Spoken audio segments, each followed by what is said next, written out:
আসসালামু আলাইকুম। আমি রাবেয়া বেগম, সহযোগী অধ্যাপক, সরকারি বিজ্ঞান কলেজ, ঢাকা। 2019-20 শিক্ষাবর্ষের একাদশ শ্রেণীর ছাত্রদের আজকের পাঠে স্বাগত জানাচ্ছি।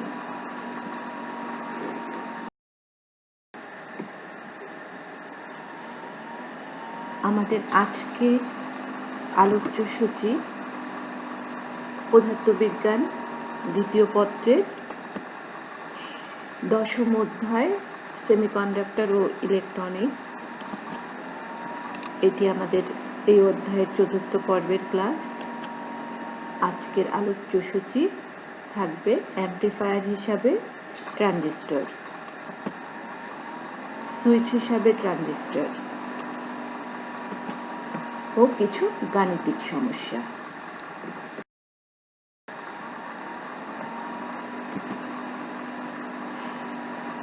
আজকের পাঠটি বুঝতে হলে আমাদের এর পূর্বে যেই ক্লাসগুলো হয়েছে তার জ্ঞান থাকতে হবে, তা না হলে আজকের অধ্যায়টি বোঝা যাবে না।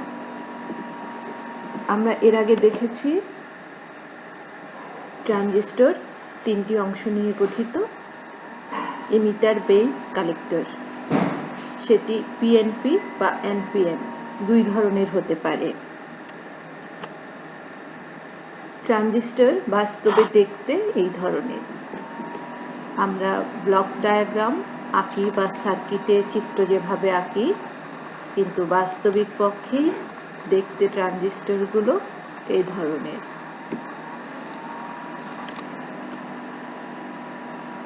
ট্রানজিস্টরের যে জিনিসটি আমাদের লাগবে কাজে, সেটি হচ্ছে ডায়োডের বৈশিষ্ট্য। ডায়োড পিএন জাংশন, সেখানে দুটি জাংশনের সংযোগস্থলে ডিপ্লেশন লেয়ার তৈরি হয় এবং সেই ডিপ্লেশন লেয়ারের পি টাইপে ব্যাটারির নেগেটিভ প্রান্তের মতো এবং এন টাইপে ব্যাটারির পজিটিভ প্রান্তের মতো কাজ করে, কারণ ওখানে আয়ন জমা হয়ে পটেনশিয়াল ব্যারিয়ার তৈরি করে। আমরা যখন বর্তনী সংযোগ দিব, সেই বর্তনী সংযোগে এই ডিপ্লেশন লেয়ারের পটেনশিয়াল ব্যারিয়ারটি দরকার পড়বে। ট্রানজিস্টর বায়াসিং আমরা শিখেছি। ইমিটার বেস জাংশন থাকবে ফরওয়ার্ড বায়াসে এবং কালেক্টর বেস জাংশন থাকবে রিভার্স বায়াসে। এনপিএন বা পিএনপি ট্রানজিস্টর কিভাবে ফরওয়ার্ড বায়াস হয়, রিভার্স বায়াস হয়, সেগুলি আমি আগেই আলোচনা করেছি। ফরওয়ার্ড বায়াস হওয়ার জন্য সবসময় পি প্রান্তকে মোর পজিটিভ হতে হবে এন প্রান্তের চেয়ে। আমরা এই জিনিসগুলো বিবেচনা করে ট্রানজিস্টরের আজকে যে পাঠগুলো সেগুলো ব্যাখ্যা।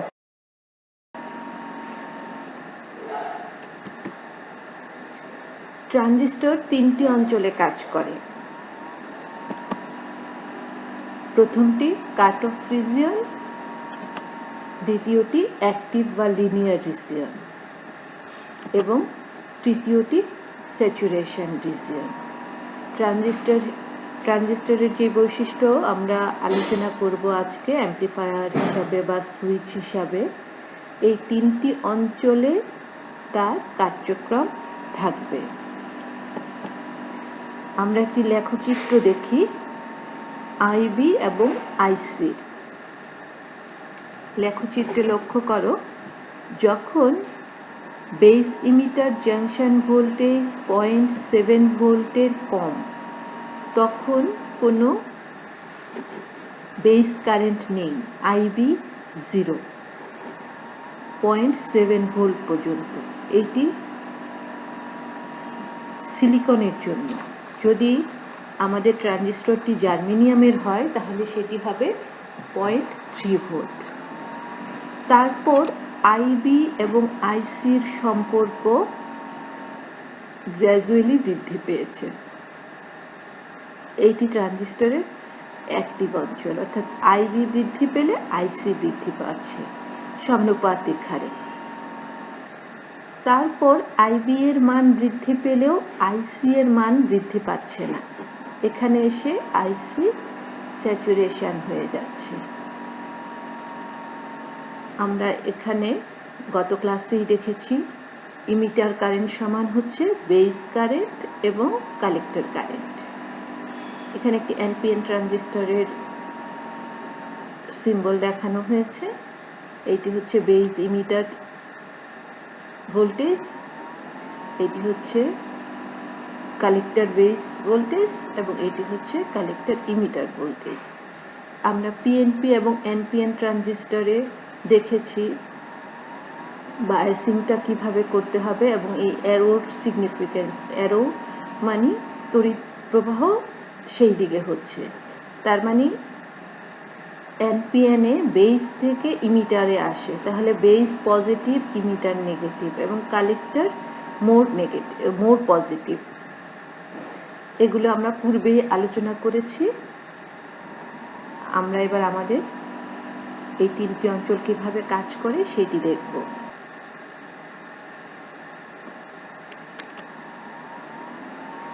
ট্রানজিস্টরের কাট অফ অঞ্চলের ব্যাখ্যা আমরা একটি সার্কিট ডায়াগ্রাম দেখি। এটি একটি NPN transistor, emitter, base, collector. এখানে আমরা কালেক্টরের সাথে একটা রেজিস্ট্যান্স দিয়ে সেখানে 3 ভোল্ট দিলাম। এখন ইমিটার এবং বেসের মধ্যে যে জাংশন ব্যারিয়ার সেটি 0.7 ভোল্ট। তাহলে আমরা এটি ধরছি এটি জার্মেনিয়াম না, এটি সিলিকনের তৈরি। তাহলে এখানে দেখো, যখন আমরা বায়াসিং করব এখানে, সেই বায়াসিং ভোল্টেজটুকু যদি 0.7 ভোল্টের কম হয়, 0.7 ভোল্টের কম হলে সেখানে আইভি সেই সাথে আইসিও 0 হবে, কারণ পটেনশিয়াল ব্যারিয়ার না ভাঙতে পারলে কোনো তড়িৎ প্রবাহিত হবে না। ফলে আইভি কারেন্ট এবং কালেক্টর কারেন্ট দুটি 0। তাহলে এখানে ভোল্টেজ ড্রপ, যেহেতু আমরা ওহমের সূত্র জানি যে তড়িৎ প্রবাহিত হলে বিভব পতন হবে, তাহলে এখানে আইসি কারেন্টের মান যদি 0 হয় তাহলে এই 3 ভোল্ট কোথায় চলে আসবে? এখানে। তাহলে আমরা বলতে পারি যে ভিসিই তার ভোল্টেজ হবে 3 ভোল্ট, অর্থাৎ আউটপুটে আমরা এখানে ইনপুটে যেটা দিচ্ছি, ইনপুট না সরি এটি হচ্ছে ভিসিসি, যেটি সেখানে আমরা বায়াসিং যেই ভোল্টেজটুকু দিচ্ছি সেইটি আউটপুটে থাকছে, সেইটি আমরা এখানে 3 ভোল্ট দিয়েছি, আমরা আউটপুটে 3 ভোল্ট পাচ্ছি। আমরা যদি এখানে 5 ভোল্ট অ্যাপ্লাই করতাম তাহলে ভিসিই হতো 5 ভোল্ট। তাহলে এখন দেখো বেস ইমিটার জাংশনের কি অবস্থা। বেস আমাদের, যেহেতু আমরা এনপিএন ট্রানজিস্টর নিয়েছি, বেস আমাদের হচ্ছে পি টাইপ। সেখানে জাংশন ভোল্টেজ আমাদের মনে আছে পি টাইপে নেগেটিভ এবং এন টাইপে পজিটিভ। আমরা এটাকে বায়াসিং করেছি ফরওয়ার্ড বায়াসে। ফরওয়ার্ড বায়াস মানে পি এর সাথে আছে পি, ব্যাটারির পজিটিভ, কিন্তু পি এর সাথে অলরেডি এই যে পটেনশিয়াল ব্যারিয়ারটুকু আছে সেটি আছে নেগেটিভ, মানে উল্টার দিকে হয়ে। তাহলে পি টাইপে আছে, আমরা ধরতে পারি -7 ভোল্ট। ইমিটার যেহেতু গ্রাউন্ডে, ইমিটারের মান 0, তাহলে বেস ইমিটার জাংশনটি কেমনভাবে আছে? রিভার্স বায়াসে আছে। বেস কালেক্টর জাংশনটি দেখো, বেস কালেক্টরটি যেহেতু বেস আছে -0.7 ভোল্টে এবং কালেক্টরে আমরা 3 ভোল্ট দিয়েছি, তাহলে P is negative, N type positive, তাহলে এইটি আছে রিভার্স বায়াসে।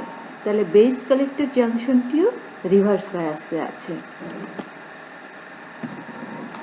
ফলে আমাদের এই যে আউটপুটের যে রোধ, তার রোধের মানটি কেমন হচ্ছে, আমরা এটিকে যদি RCE দিয়ে ডিনোট করি তাহলে VCE divided by IC। IC যেহেতু 0 তাহলে আমার আউটপুট ভোল্টেজটি ইনফিনিটি দেখায়, কিন্তু বাস্তবে কি সেখানে খুব অল্প পরিমাণ তড়িৎ প্রবাহিত হয়, যেটাকে আমরা, যেহেতু এটি রিভার্স বায়াসে আছে, রিভার্স বায়াসে আমরা জানি যে কিছু তড়িৎ প্রবাহিত হয় মাইনরিটি ক্যারিয়ারের জন্য এবং সেটি 5 মাইক্রোঅ্যাম্পিয়ারের মতো হয়ে থাকে। তাহলে তাই যদি হয় তাহলে আমার আউটপুট যে রেজিস্ট্যান্স সেটির মান দাঁড়ায় 3 ভোল্টকে আমরা যদি 5 মাইক্রোঅ্যাম্পিয়ার দিয়ে ভাগ করি তাহলে 0.6 মেগা ওহম। তার মানে কি আউটপুটে রোধের মানটুকু অনেক বেশি থাকে, ফলে যেটি হয় যে কালেক্টর এবং ইমিটার এটি ওপেন হিসাবে থাকে, IV0, IC0 এবং IU0 open between collector and emitter, যেহেতু এখানে রোধের পরিমাণটুকু খুব বেশি থাকে। এইটিকেই আমরা কাট অফ অঞ্চল বলছি। ট্রানজিস্টরের কাট অফ অঞ্চল সার্কিটটি আমরা দেখেছি, এটিও দেখেছি যে কাট অফ অঞ্চলে ট্রানজিস্টর ওপেন থাকছে। ইনপুট এবং বেস গ্রাউন্ডে থাকে, ফলে তারা 0 ভোল্টে থাকে। বেস ইমিটার ভোল্টেজ যদি 0.7 ভোল্টের কম হয়, বেস ইমিটার জাংশন রিভার্স বায়াসে থাকে, বেস কালেক্টর জাংশনও রিভার্স বায়াসে থাকে। ট্রানজিস্টর সম্পূর্ণ বন্ধ থাকে, কোনো কালেক্টর কারেন্ট প্রবাহিত হয় না, আউটপুট রোধের মান অনেক বেশি হয়। ট্রানজিস্টর ওপেন সুইচের মতো কাজ করে।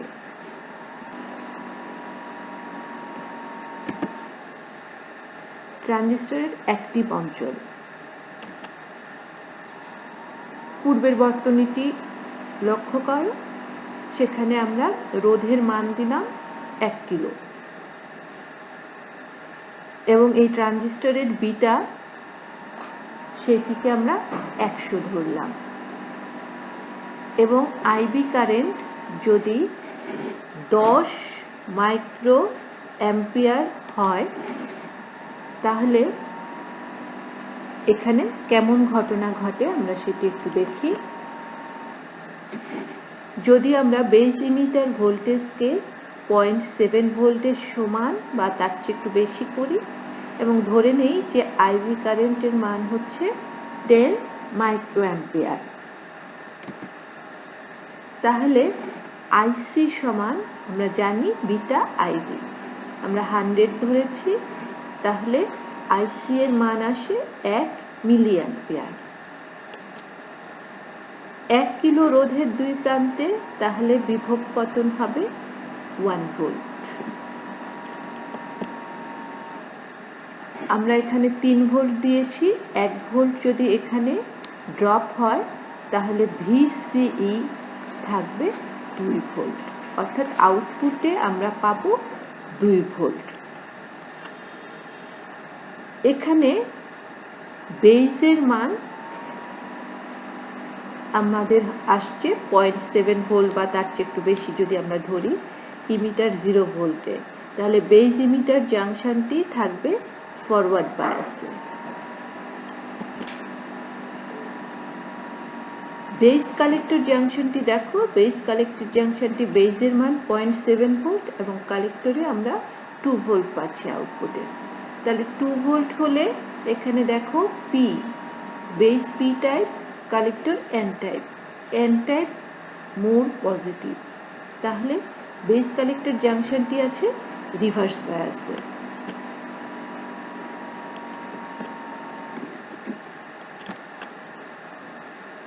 আবার যদি আমরা এখানে 10 মাইক্রোঅ্যাম্পিয়ারের পরিবর্তে যদি আমরা ধরি 20 মাইক্রোঅ্যাম্পিয়ার তড়িৎ প্রবাহিত হয়, সেক্ষেত্রেও তড়িৎ প্রবাহিত হবে 2 মিলি অ্যাম্পিয়ার। 1 কিলো রোধের দুই প্রান্তে বিভব পতন হবে 2 ভোল্ট। যেহেতু এখানে আমরা 1 কিলো নিয়েছি, 2 মিলি অ্যাম্পিয়ার প্রবাহিত হলে কিলো এবং মিলির পাওয়ার কেটে আমার এখানে 2 ভোল্ট পতন হবে। তাহলে কালেক্টর এবং ইমিটারের মধ্যে এখন থাকবে 2 ভোল্ট, এখানে হয়ে গেল, এখানে বাকি থাকবে 1 ভোল্ট। তাহলে এই ক্ষেত্রেও দেখো যে ইমিটার বেস জাংশনটি ফরওয়ার্ড বায়াসে থাকবে এবং কালেক্টর বেস জাংশনটি রিভার্স বায়াসে থাকবে। কিন্তু যদি আইবি এর মান 30 মাইক্রো অ্যাম্পিয়ার হয়ে যায়, তাহলে কিন্তু এখানে 3 ভোল্ট বিভব পতন হয়ে যাবে। তাহলে ইমিটার বেস জাংশন ভোল্টেজ তখন 0 হয়ে যাবে। তাহলে আমরা 30 মাইক্রো অ্যাম্পিয়ারের পূর্বের মান পর্যন্ত যেইটুকু পাবো সেই অঞ্চলটুকুকে আমরা অ্যাক্টিভ বা লিনিয়ার অঞ্চল বলে থাকি। সেই ক্ষেত্রে সেখানে আইসি সমান বিটা আইবি এবং ভোল্টেজ, আউটপুট ভোল্টেজের মানটুকু 3 ভোল্টের নিচে। 3 ভোল্ট এখানে বলছি যেহেতু আমরা এখানে 3 অ্যাপ্লাই করছি, অর্থাৎ এটি ভিসিসি যেটি আমরা অ্যাপ্লাই করব তার মানের চেয়ে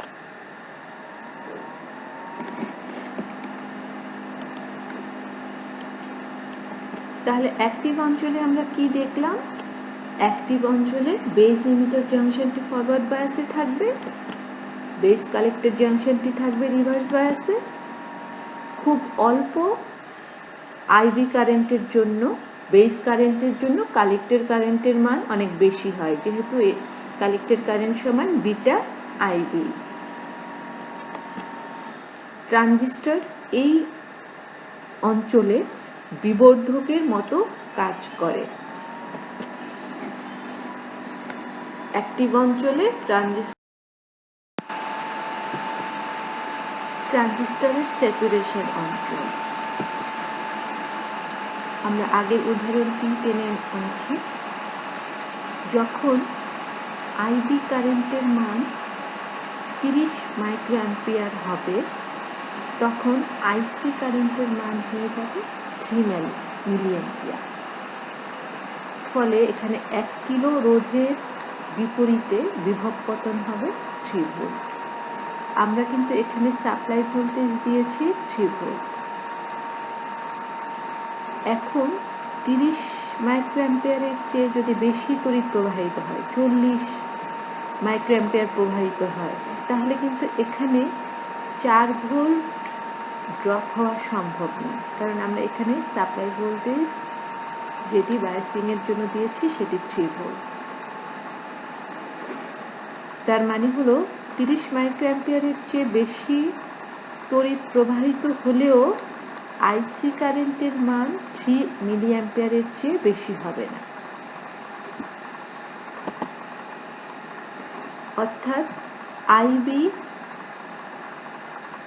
যখন 30 মাইক্রো অ্যাম্পিয়ার মানে এই সার্কিটের জন্য হবে বা সমান বা তার চেয়ে বেশি হবে, তখনই ট্রানজিস্টরটি স্যাচুরেশন অঞ্চলে পৌঁছাবে। তখন আইসি কারেন্টের মান হবে 3 মিলি অ্যাম্পিয়ার এবং আউটপুট ভোল্টেজ যেহেতু এখানে 3 ভোল্ট ড্রপ হয়ে যাবে, তাহলে ভিসিই যেটি আমরা আউটপুট ভোল্টেজ নিচ্ছি কালেক্টর এবং ইমিটারের মধ্যে, সেটি 0 ভোল্ট হয়ে যাবে। আইসি 3 মিলি অ্যাম্পিয়ার, ভিসিই 0। অর্থাৎ আইবি এর মান 30 মাইক্রো অ্যাম্পিয়ারের চেয়ে বেশি হলেও কালেক্টর কারেন্ট 3 মিলি অ্যাম্পিয়ারের চেয়ে বেশি হবে না, হওয়া সম্ভব নয় এই বর্তনী অনুযায়ী। এদিকে আমরা বলছি যে আইবি কারেন্টের মান বাড়লেও আইসি কারেন্টের মান বাড়বে না, ট্রানজিস্টরটি স্যাচুরেশন অঞ্চলে পৌঁছাবে। তাহলে এখানে দেখো, যদি ভিবিই 0.7 ভোল্টের চেয়ে বেশি হয় এবং আইবি 30 মাইক্রো অ্যাম্পিয়ার হয়, সেই ক্ষেত্রে আইসি কারেন্ট হবে 3 মিলি অ্যাম্পিয়ার, 1 কিলো রোধের বিপরীতে বিভব পতন হবে 3 ভোল্ট, ফলে আউটপুট ভোল্টেজ হবে 0। তাহলে বেস ইমিটার জাংশনটি ফরওয়ার্ড বায়াসে থাকবে।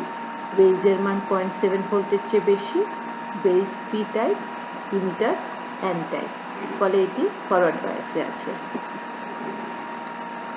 বেস 0 ভোল্টের চেয়ে বেশি, আমাদের এখানে 0.7 ভোল্ট যদি আমরা ধরি, কালেক্টর কিন্তু এখন 0 ভোল্টে চলে আসছে।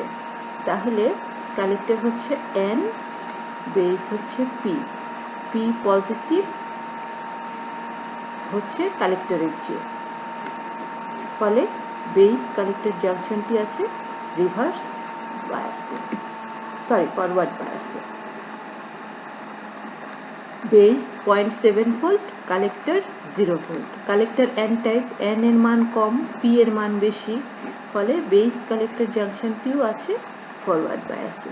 তাহলে স্যাচুরেশন রিজনে দেখো আমাদের বেস ইমিটার জাংশনটিও ফরওয়ার্ড বায়াসে আছে এবং বেস কালেক্টর জাংশনটিও ফরওয়ার্ড বায়াসে আছে। তাহলে আউটপুট রোধের মান কি হচ্ছে? থিওরিটিক্যালি আউটপুট রোধের মান হচ্ছে 0। কিন্তু আমরা জানি যে রিভার্স বায়াসে কিছু অল্প কারেন্ট প্রবাহিত হয়, ফলে আউটপুট ভোল্টেজের মান যদি আমরা ধরি, যে এখানে আউটপুট ভোল্টেজের মান এখানে ভিসিই যেটি, সেটি 0.1 থেকে 0.2 ভোল্টের মধ্যে ভ্যারি করে। তাহলে ভিসিই আমরা ধরেছি 0.2 ভোল্ট এবং আইসি এর মান 3 মিলি অ্যাম্পিয়ার, ফলে এটি 66 ওহম তার মান দাঁড়ায়। যখন রিভার্স বায়াসে থাকবে, এটি রিভার্স বায়াসের জন্য এই তড়িৎটি প্রবাহিত হয়। কালেক্টর বেস জাংশন যেটি আমরা বলি যে ভোল্টেজ 0, প্র্যাকটিক্যালি সেটি 0 থাকে না, সেটি 0.1 থেকে 0.2 ভোল্ট এর মধ্যেই ভ্যারি করে। আমি এখানে 0.2 ধরে হিসেবটি বের করেছি। তাহলে স্যাচুরেশন রিজনে কি হয়, যে কালেক্টর এবং ইমিটার ক্লোজ সুইচের মতো কাজ করে। ট্রানজিস্টরের স্যাচুরেশন অঞ্চলে তাহলে কি ঘটছে? সম্পূর্ণ তড়িৎ প্রবাহ ভোল্টেজ ড্রপটি হয়ে যাচ্ছে আউটপুটে। আইসি যেটি প্রবাহিত হয়, আইসি এখানে সম্পূর্ণ ভোল্টেজ ড্রপ, ভিসিসি এর এগেনস্টে সম্পূর্ণ ভোল্টেজ ড্রপ এখানে হয়ে যায়। আউটপুটে আমরা 0 ভোল্ট পাই। এটি ক্লোজ সুইচের মতো কাজ করে। তাহলে তখন ঘটনাটা হয়, ইনপুট এবং বেস যুক্ত থাকে ভিসিসি এর সাথে। বেস ইমিটার ভোল্টেজ 0.7 ভোল্টের চেয়ে বেশি বা সমান হয়। বেস ইমিটার জাংশন ফরওয়ার্ড বায়াসে থাকে, বেস কালেক্টর জাংশনও ফরওয়ার্ড বায়াসে থাকে। ট্রানজিস্টরটি সম্পূর্ণ অন বা স্যাচুরেশন অঞ্চলে কাজ করে। ম্যাক্সিমাম কালেক্টর কারেন্ট প্রবাহিত হয়, এর চেয়ে বেশি কারেন্ট প্রবাহিত হওয়া সম্ভব না। আমরা উদাহরণটিতে দেখেছি, ভিসিই বা আউটপুট ভোল্টেজ 0 হয়, আউটপুট রোধের মান কম হয়। ট্রানজিস্টর সুইচ কাকে বলে? আমরা এই ধরনের সুইচ বাসাবাড়িতে ব্যবহার করি। তেমনি ইলেকট্রনিক বর্তনীর ভিতরে অনেক ধরনের সুইচ আছে, যে আমরা কম্পিউটার ব্যবহার করি বা অন্যান্য যে ইলেকট্রনিক বর্তনীর ভিতরে দ্রুতগতির কিছু সুইচ প্রয়োজন হয়। সেগুলো কিন্তু আমাদের এই ম্যানুয়াল সুইচের মতো না।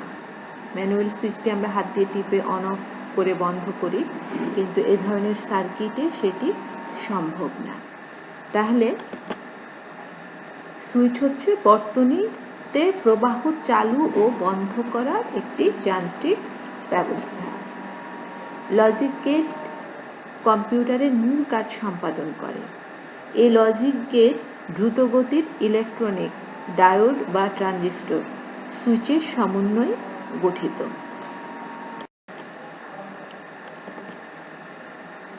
ট্রানজিস্টর সুইচ হিসাবে কাজ করে। আমরা একটু আগে যেটি ব্যাখ্যা করেছি কাট অফ অঞ্চল এবং স্যাচুরেশন অঞ্চল।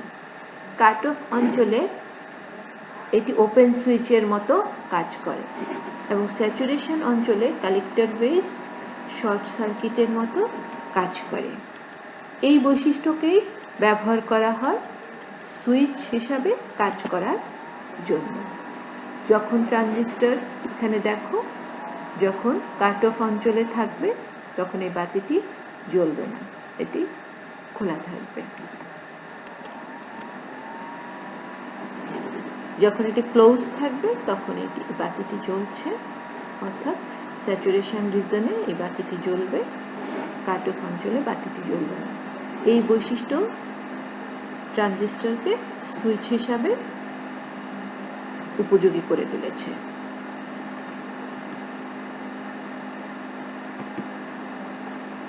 একটি সুইচ বর্তনী দেখি। এখানে দেখো ইনপুটে 0 এবং 10 ভোল্ট যদি আমরা প্রয়োগ করি, এটি একটি ডিজিটাল ইনপুট 0 এবং 10 ভোল্ট। 0তে এইটি যখন 0 ভোল্টে থাকবে এটি কাট অফ অঞ্চলে ক্রিয়া করবে এবং যখন এটি 10 ভোল্টে আসবে তখন এটি স্যাচুরেশন রিজনে কাজ করবে। এইভাবে ট্রানজিস্টর সুইচ হিসাবে কাজ করে। আমরা একটি অ্যানিমেশন চিত্র দেখি।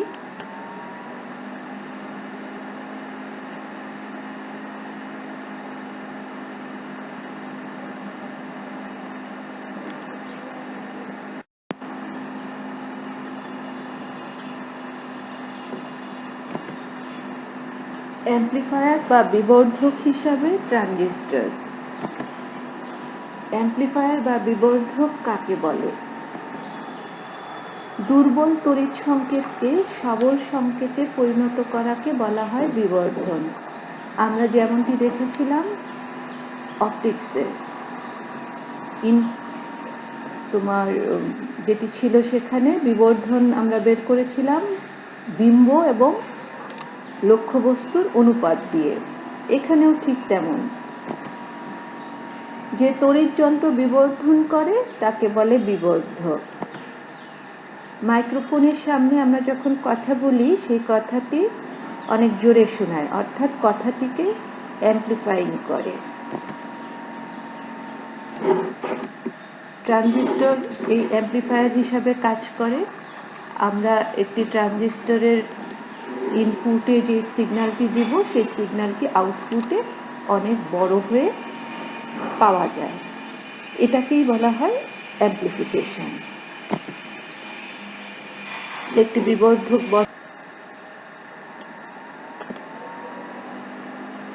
অ্যাম্প্লিফায়ার বা বিবর্ধক হিসাবে ট্রানজিস্টর আমরা একটু ব্যাখ্যা করি। অ্যাক্টিভ অঞ্চল, আমরা বলেছি অ্যাক্টিভ অঞ্চলে IC is proportional to IB। আমাদের আগের উদাহরণটি নিশ্চয়ই আমাদের এখন মনে আছে, যে যখন বেস ইমিটার ভোল্টেজটুকু জাংশন ব্যারিয়ারের চেয়ে বেশি হয়, 0.7-এর চেয়ে বেশি হয়, তখনই IB কারেন্ট প্রবাহিত হয় এবং IB কারেন্টের মান অনেক বেশি হয় IC কারেন্টের, কারণ বিটা দিয়ে গুণ হয় এবং বিটার মান আমরা জানি, বিটার মান কিন্তু অনেক বেশি থাকে, 20 থেকে 500 বা তার চেয়ে অনেক বেশি হয়ে থাকে।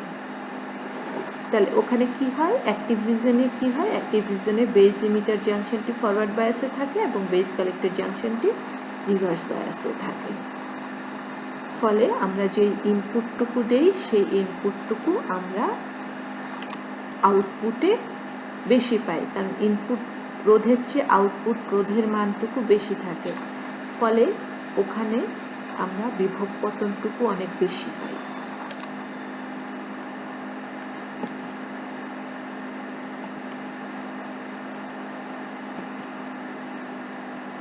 এখানে বর্তনীটি দেখো, আমরা এই বর্তনীতে এখানে একটি সিগন্যাল দিয়েছি। এই সিগন্যালটি এমন হবে যাতে আমাদের যে বায়াসিং ডিসি ভোল্টেজ, সেই ডিসি ভোল্টেজটাকে সব সময় ফরওয়ার্ড বায়াসে রাখে, এই মানটি খুব ক্ষুদ্র থাকে। কারণ এখানে ধরো যদি আমরা 7 ভোল্ট দেই, তাহলে আমাদের যে ইনপুট সিগন্যালটুকু আমরা দিলাম সেই ইনপুট সিগন্যালের পজিটিভ হাফ সার্কেলে তার মানটুকু বৃদ্ধি পেল। এই পজিটিভ হাফ সার্কেলের এখানে যেহেতু ভোল্টেজের একটা অ্যাভারেজ মান আছে, ধরো আমরা যদি দেই 0.1 ভোল্ট, যদি আমরা উদাহরণ হিসাবে ধরি, তাহলে 0.1 ভোল্ট এটা যদি অ্যাভারেজ মান 0.1 ভোল্ট থাকে, তাহলে এখানে যদি আমরা 7 ভোল্ট দিই তার সাথে 1 যোগ হচ্ছে, কিন্তু নেগেটিভ হাফ সার্কেলে কিন্তু সেটা মাইনাস হবে, ফলে তখন এটি রিভার্স বায়াসে হয়ে যাবে।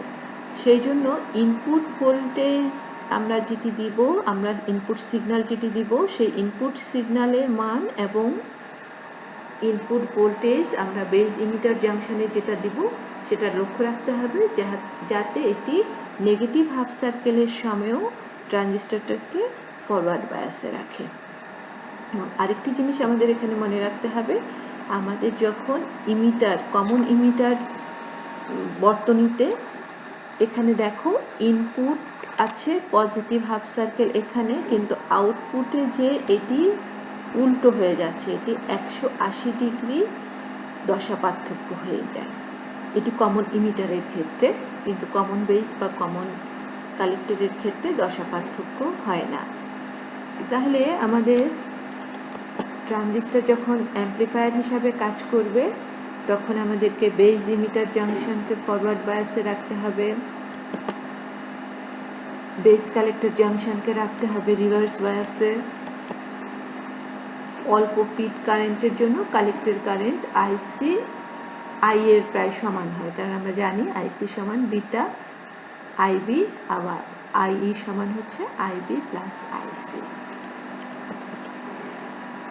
ইনপুট সিগন্যালের মান এমন হতে হবে যাতে বেস ইমিটার জাংশন সবসময় ফরওয়ার্ড বায়াসে থাকে, এবং তখন ট্রানজিস্টরটি বিবর্ধকের মতো কাজ করবে।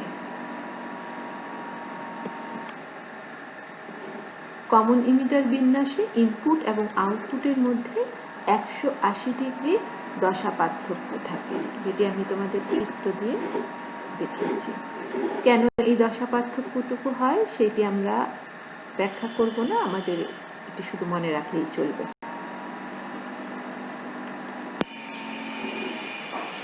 অ্যাম্প্লিফায়ার বা বিবর্ধক হিসাবে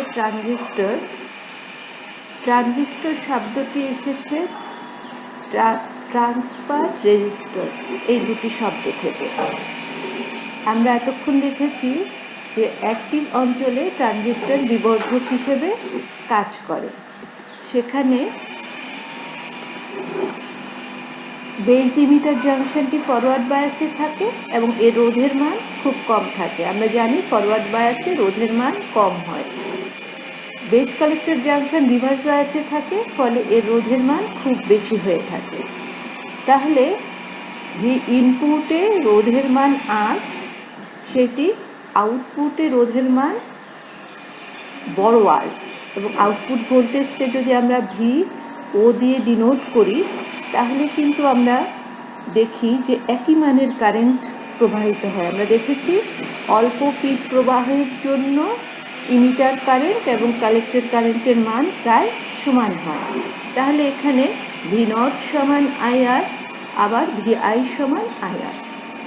আর ইজ গ্রেটার দেন, বড় R is greater than small R. তাহলে V O is greater than V I, অর্থাৎ আউটপুট ভোল্টেজটুকু আমরা বেশি পাই। এইটি তাহলে ট্রানজিস্টর যে তিনটি অঞ্চলে অপারেট করে তার একটি সামারি যদি আমরা করি, কাট অফ অঞ্চল, স্যাচুরেশন অঞ্চল, অ্যাক্টিভ অঞ্চল। বায়াসিংটা কেমন হবে? বেস এবং কালেক্টর কারেন্ট শূন্য থাকবে, বেস ইমিটার এবং কালেক্টর বেস জাংশন দুটি রিভার্স বায়াসে থাকবে। ট্রানজিস্টর ওপেন সুইচের মতো কাজ করবে। স্যাচুরেশন রিজনে দুটো জাংশনই ফরওয়ার্ড বায়াসে থাকবে, আইবি এর মান থাকবে 0-র চেয়ে বেশি। ট্রানজিস্টর বন্ধ বা সুইচ ওপেন ক্লোজ সুইচের মতো কাজ করবে। আর অ্যাক্টিভ রিজিয়নে বেস এমিটার জাংশনটি থাকবে ফরওয়ার্ড বায়াসে এবং কালেক্টর বেস জাংশনটি থাকবে রিভার্স বায়াসে। আইসি সমান হবে বিটা আই বি এবং ট্রানজিস্টর তখন বিবর্ধকের মতো কাজ করে। Active reason, cut of reason এবং স্যাচুরেশন রিজন, এটি হচ্ছে আমাদের সামারি, তিনটি অঞ্চল কিভাবে কাজ করে এবং এই তিনটি অঞ্চল দিয়ে আমরা ব্যাখ্যা করছি ট্রানজিস্টর কিভাবে সুইচ হিসাবে কাজ করে এবং ট্রানজিস্টর কিভাবে বিবর্ধক হিসাবে কাজ করে। ট্রানজিস্টরের এই তিনটি অঞ্চল আমরা একটি প্রতীকী তুলনা দিয়ে বুঝতে চেষ্টা করি। আমাদের পানির কলটুক আমরা সবাই পানির কলের সাথে পরিচিত। তাহলে এখানে কি থাকে, একটা ট্যাপের আমরা ঘুরিয়ে কলটাকে খুলি বা বন্ধ করি, আর পানিটা আসে একটা লাইন দিয়ে, সেই লাইনটুকুকে আমরা বলছি কালেক্টর, আর যেটি ঘুরাই সেটিকে বলছি বেস। আর পানিটা যখন ট্যাপের মুখ দিয়ে পড়ে সেটাকে আমরা যদি তুলনা করি ইমিটারের সাথে, তাহলে কেমন হয় এই তিনটি অঞ্চল দেখো। যখন ট্যাপটি সম্পূর্ণ বন্ধ থাকে অর্থাৎ বেস, তাহলে দেখো এখানে কিন্তু কোনো পানি পড়ছে না। এইটিকে আমরা তুলনা করি কাট অফ অঞ্চলের সাথে। তারপর যখন আমরা পানির ট্যাপটিকে যদি আস্তে আস্তে খুলি তখন কি হয়, অল্প অল্প করে পানির পরিমাণ বাড়তে থাকে। এটাকে যত ঘুরাবো ততই পানির পরিমাণ বাড়তে থাকে। এইটিকে আমরা বলছি ট্রানজিস্টরের অ্যাক্টিভ রিজন বা লিনিয়ার রিজন হিসেবে। তারপর একটা সময় কিন্তু এই ট্যাপটুকুকে আর ঘুরানো যায় না, তখন একেবারে ফুল স্পিডে পানি পড়ে। এটিকে আমরা বলি স্যাচুরেশন রিজন। কাট অফ রিজনে base, collector, emitter. No current flow into the base, no current flow through the collector and emitter. এখানে কারেন্ট ফ্লোর সাথে আমরা তুলনা করছি পানি প্রবাহের সাথে।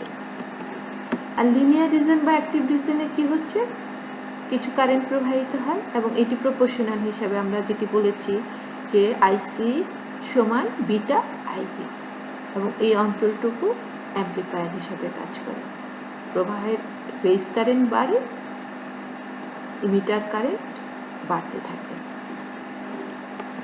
এবং শেষ অঞ্চলটিকে বলছি আমরা স্যাচুরেশন রিজন। অর্থাৎ এখানে আইবি এর মানের উপর আমরা যদি উদাহরণে দেখি যে 30 মাইক্রো অ্যাম্পিয়ারের পরে যদি আমাদের আইবি এর মান আমরা বাড়াই তাহলে কিন্তু আইসি এর মান বাড়বে না।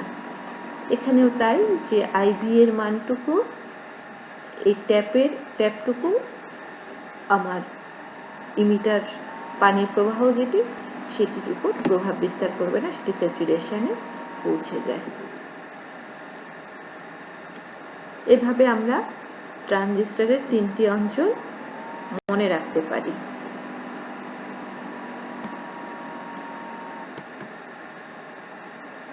ট্রানজিস্টরের জন্য আমাদের যে সূত্রগুলো সেগুলো হচ্ছে আইই সমান আইসি প্লাস আইবি, আলফা সমান আইসি আলফা আই এবং বিটা সমান আইসি বিটা আইবি।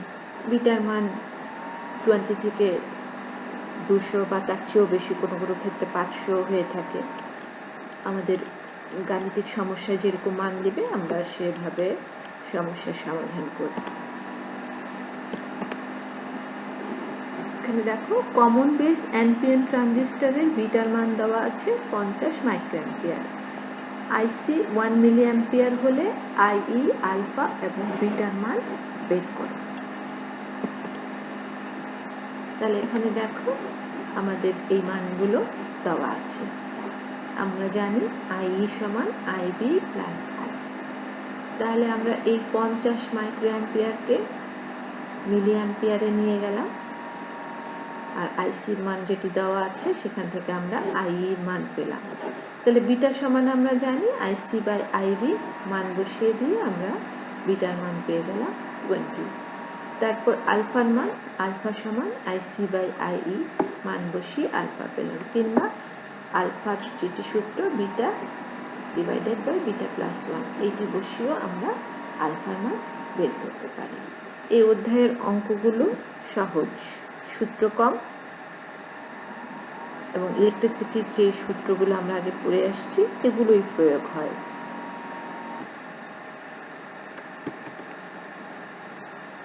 ট্রানজিস্টরের আলফা এবং বিটার জন্য নিচের কোন সম্পর্কটি সঠিক?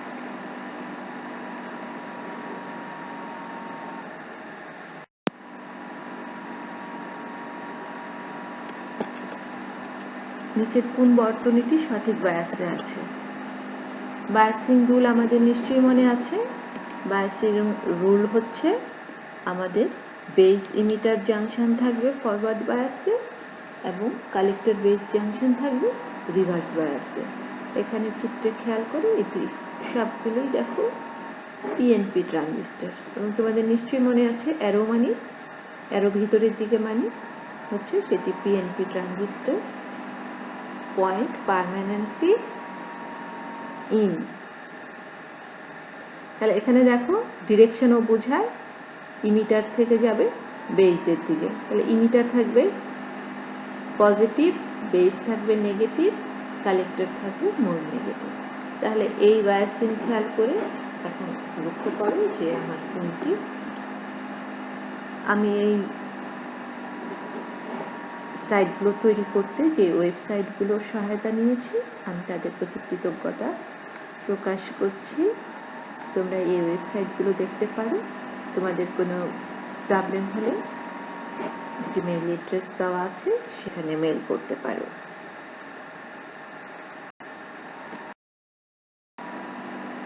তাহলে আজকে এখানেই শেষ করছি। সকলকে অনেক অনেক ধন্যবাদ। আল্লাহ হাফেজ।